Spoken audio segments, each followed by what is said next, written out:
Hey guys, welcome back to my channel. If you are new here, hi, I'm Allyssa. I own a crochet boutique called Awestruck Crochet, and today I thought I would chat with you guys about my favorite spooky patterns that I have crocheted in the past and or this year. Mostly, many of them focus on this year.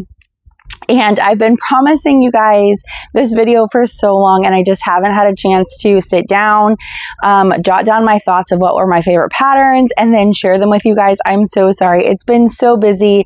I've had a market every single weekend since the beginning of September, and I mean literally every single weekend there has been a market.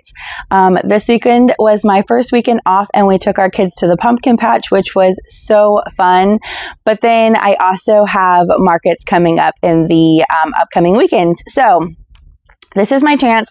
This is like the last week of October, so I'm sure all of your guys's fall markets are already past, and that's okay. I still wanted to share this with you, but also for me, so I can go back and reflect on what were my favorite patterns for this year, what sold really well for me, so that I can use it as well as like a documenting journal. That's why I've loved this channel. I refer back to a lot of my videos of what sold really well, what did my booth look like at those shows, and things like that. So it's also for me too. But you can always save this video for next year, or maybe you want to spend some time this week crocheting something special for one of your loved ones or a family member. This is also a great time to do that as well. So let's go ahead and get started. I just have a few of my favorite spooky patterns, ones that always sell really well, some that were new this year and that were really, really fun that I think that you will also enjoy. So the first pattern, I've talked about it a lot, especially in my previous videos during the fall makes. It is the mini ghost from Crochet with Bay. I sell the mini ghosts for $10 each, and they sell really well at $10. And it is just a really cute little mini plushie that everyone can pick up. I like to do embroidered eyes with them because they're just really small and it's really quick.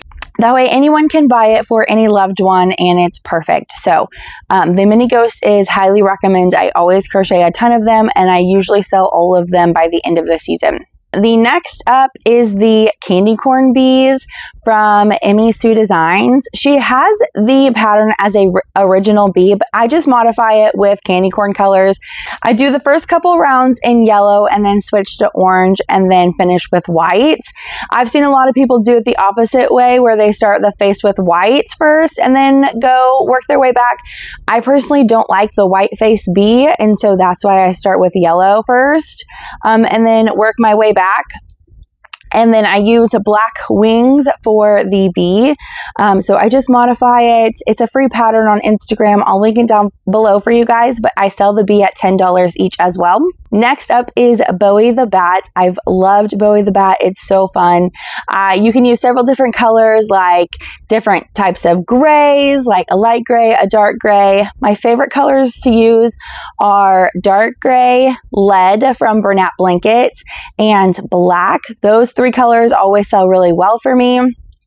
It is a crochet pattern from Bubba Days Co., and I sell them for $14 each. And yeah, it is not no-sew because you have to sew on the wings, but other than that, you start with the little ears and then attach through the body. And so it's essentially a low sew pattern. You just sew on the wings after you crochet them.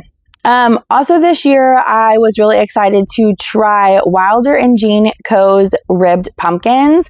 I mainly focused on the mini and small size just because those are going to be a lower priced pumpkin for me and sell really well. I really loved how small the mini sized pumpkin was, and it ended up being a lot of everyone's favorite sized pumpkin. They just thought it was so cute with how tiny it was, and you can decorate it anyway.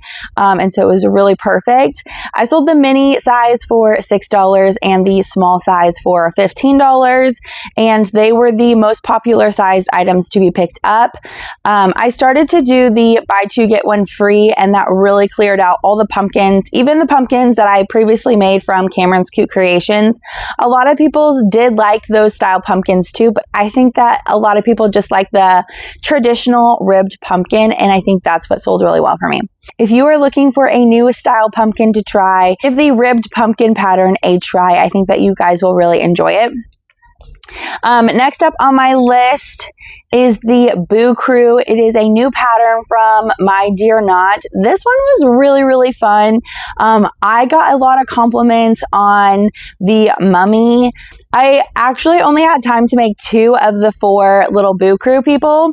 I made Frankie and I made the mummy. The mummy got a lot of attention and everyone thought it was so cool and so different. And Frankie got a lot of love as well. I wanted to try the ghost, but I never got a chance to get it on my hook. And I also didn't get a chance to crochet the bat. But there are 4. There's a ghost, a bat, a Frankenstein, and the mummy. So you can try all of those as well. I broke it down for you on the cost of how much I would charge, or how much I did charge. I have my notebook here if you see me looking down. Sorry. Okay, so the Frankenstein I charged $38 before sales tax because it took a lot of different color changes and a lot longer time. And then the mummy I charged $32 before sales tax. Even though the mummy has a wrapping, the project went very fast because there's only 2 color changes between the face and then the rest of the body. And honestly, the mummy wrapping was still really quick. You made a chain and you sewed it onto the body how you would like. So you could totally opt out for that if you don't want the mummy wrapping, or you can make a smaller chain and wrap it just like a little bit so that it's not a ton of work. It's so versatile on how much you want wrapped or how less you want wrapped for the mummy look. So you can cater that to your crocheting needs and what you are wanting for the mummy. But also I stated, even though I didn't make the ghost, I would charge $32 for the ghost because it's all one color. I'm sure it's going to be fairly quick. And the bat will probably be, about $38 because I've seen the bat. He seems quite large, with his ears and then his wings and things like that. So we'll see about that. Maybe we'll get a chance to crochet that next year. The next on my list that was really fun, and I pattern tested many of these, is the Hallo-WEE babies from Christina at CC Handmade Hugs. If you guys did not grab those patterns, you definitely want to make sure that you are looking out for them for next year, and add them to your pattern collection because they are so neat and so fun. They all have the same similar body style and shape, and so that just made them like really, really cute. But Christina made the pattern really fun with all of her fun facts that she threw in there, and just how unique each character was with different perspectives, like their ears, or gave them an accessory. They were really, really fun and neat, and they got picked up a lot at my markets. So the ones that I was able to crochet, I think I have them all now in my list, except for Eloise. I don't have Eloise the Witch, so she's one that I definitely want to add to my list and my collection because I really want her. But I just did not have a ton of time to get a lot of spooky makes crocheted. I think I definitely need to start earlier in the season. So for the Hallo-WEE babies, I either charged $45 or $48 depending on how much was done in the pattern. So the $45 was Bellatrix Bat and then Gasp Ghost. Those were $45 for me. And then Drake, Baby Frankie, and Baby Howl, the werewolf, were going to be $48 for me. They had extra pieces, like Drake had the little cape, the werewolf had like fur on his chest and his arms, and Frankie had like a little hair piece, those kind of things. So they are $48 because each one of those have their own little hair cap. That was an additional thing to crochet, versus Bellatrix Bat and Gasp the Ghost. They did not have a hair cap at all. So it wasn't anything extra that I was crocheting on top of their body that I was already making. Those are really fun. I sold them all, and so it was really neat to see all of them go to their forever homes. And they just got so much love at each market that I brought them to. They were really loved well. Things that I did not get to crochet this year but have always been good sellers for me in the past were the spooky Pipsqueaks from Indie Made. I sell these for $12 each. There's a set of 4. There's a Frankenstein, a bat, a ghost, and a skeleton. And so that was really fun. They've sold really well for me before. I just, again, did not get a chance to make them. But these little spooky Pipsqueaks would be so fun to pair with either the Boo Crew or the Hallo-WEE babies. And then it could be like a big child and a little child's gift, to gift to a loved one as well. So that was really fun. But also in a previous video, I talked about crocheting the same item, but maybe at a different price point. This works perfectly because maybe someone really wanted a Frankenstein, but maybe it's not in their price point budget for $45 or $48. They could purchase something like that for $12 and still get what they were wanting, but it fits their budget better. So you could do that as well. Also, I loved crocheting Grim the Skeleton from Moonsprouts. I charged $45 last year for this. It was so cute and so much fun. You can do so much with color on this little Grim skeleton. It's a sugar skull skeleton. So much fun and really, really neat. The last crochet pattern that I crocheted in the past, especially last year I crocheted a ton of, was the Ghostie on a Swing from Close Knit Crochet.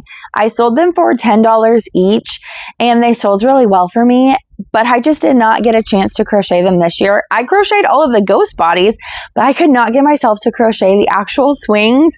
And I think part of it was just the idea of crocheting with velvet yarn or chenille yarn, and all the shedding, I just really was not interested in that. I needed something that was going to move on quickly without a big mess, and I ended up not crocheting any of the swings, and therefore I did not sell any of the Ghostie on a Swings because I never finished them. So maybe next year we'll get a chance to finish the Ghosties on a Swing, but we just did not get to it this year. But that's okay. They are a really good seller. Everyone really loved them. And they were always the first one to sell out when I brought them to a market last year. The very last pattern that I have on my list that I have not had a chance to crochet, and it was a new pattern this year, is the Teddy O Lantern from Raven Jade Co. This little teddy bear had my whole heart when she posted it, but again, I just did not have a chance to sit down and crochet spooky makes in between every single market week that I had. Each market, I mostly prepped like the big favorite sellers that weren't always traditional Halloween makes, so that my booth could continue to be full. And so I did not get a chance to crochet this Halloween teddy bear. My goal is to crochet it this week though, because I would like to gift it to my daughter. So I'm hoping that we can get it done, but we will definitely see. I have a market coming up this week and I will be sharing all of the details on that. But those are my favorite spooky patterns that have sold really well for me in the past, or they are new patterns this year that I definitely will be crocheting next year to bring to other fall markets again. There are other videos that I've seen other crochet makers put together for you guys. April from the Cozy Buckeye, she did a huge Halloween pattern little review. She just showed all of the Halloween patterns that she was able to make and shared her thoughts with you. That is a great video to watch. Also, Shannon from Case and Crochet, she also showed her fall makes and her favorite fall patterns, so you can try that as well. I can't remember if Stacy from Stacy Makes did one or not, but you can check out her channel because she reviews a lot of patterns as well. So go check out my favorite maker friends and check out their channels, see what they've crocheted that maybe you want to add. I hope that you enjoyed this video. It's been a while since I've been able to sit down and chat with you guys, so this video is long overdue. I can't wait for next week when we get to sit down with each other and crochet and just hang out. I've really missed that. I'm sure you guys have missed that as well. And it'll be really fun to get back into routine of crocheting for the week and then having a market and us being productive together. So thank you so much for watching, and I will see you next week in next week's video. Bye guys.